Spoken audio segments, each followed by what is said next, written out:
네, 경제합시다 시간입니다. 전기차 업체 테슬라의 이름이 어디서 나온 건지 아십니까? 바로 이 동상 속의 인물 니콜라 테슬라라는 천재학자의 성 테슬라를 따왔다고 합니다.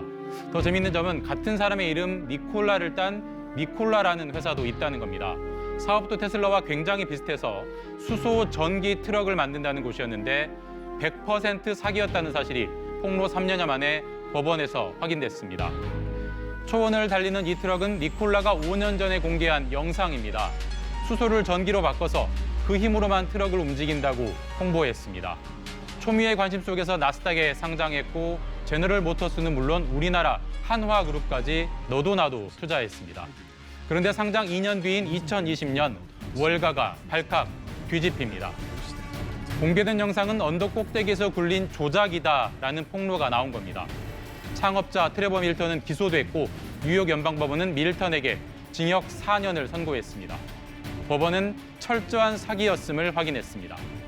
흥미를 더하는 부분은 이 사기극을 처음 밝혀낸 곳이 힌덴버그 리서치라는 공매도 업체였다는 점입니다. 이 공매도 업체가 조사하지 않았다면 사기극은 더 진행됐고 투자 피해도 훨씬 컸을 겁니다. 니콜라는 우리나라 서학개미들이 몰려갔던 회사 중 하나였고 80달러 부근이었던 주가는 지금 1달러도 안 되는 상태입니다. 요즘 같은 고물가 시절에 싸도 너무 싼, 그것도 최근 10년을 통틀어서 가장 싸진 게 있습니다. 바로 엔화가 그렇습니다. 이렇게 너무 싸다 보니까 지금 사두면 나중엔 오르겠지 이런 생각을 하기가 쉽겠죠. 실제 통계로 봐도 그렇습니다. 지난달 말을 기준으로 엔화 예금 잔액은 달러로 환산하면 거의 100달러였습니다.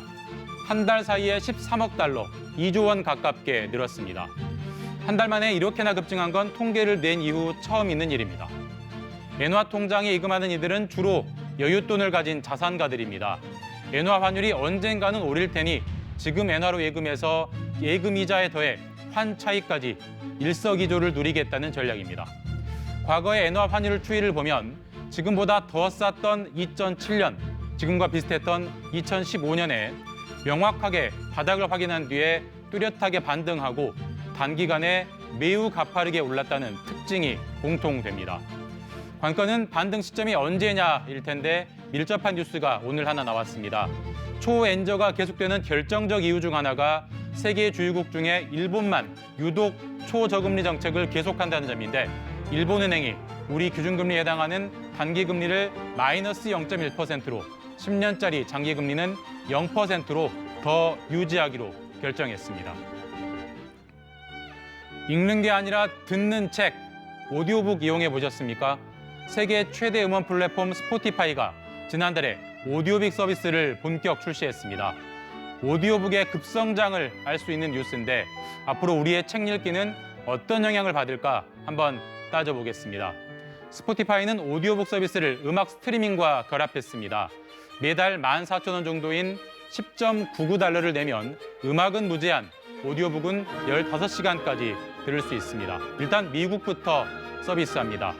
출시 한 달밖에 안 돼서 오디오북 실적은 아직 안 잡히고 있지만 스포티파이의 비용 부담이 상당할 거란 분석이 많습니다. 오디오북으로 만들 책의 판권을 사들여야 하기 때문인데 이 말은 뒤집어서 보면 싼 값에 많은 책을 들을 수 있는 소비자에게 분명 장점이 되는 대목입니다. 걱정되는 건 알고리즘입니다. 알고리즘이 골라주는 영상, 음악에 푹 빠져보셨다면 잘 아실 텐데 알고리즘이 골라준 책만 추천 목록에 오르고 또 다음에 무슨 책 읽지 하는 의문에도 알고리즘에 의존할 가능성이 농후하다는 얘기입니다. 창작 생태계도 위험할 수 있습니다.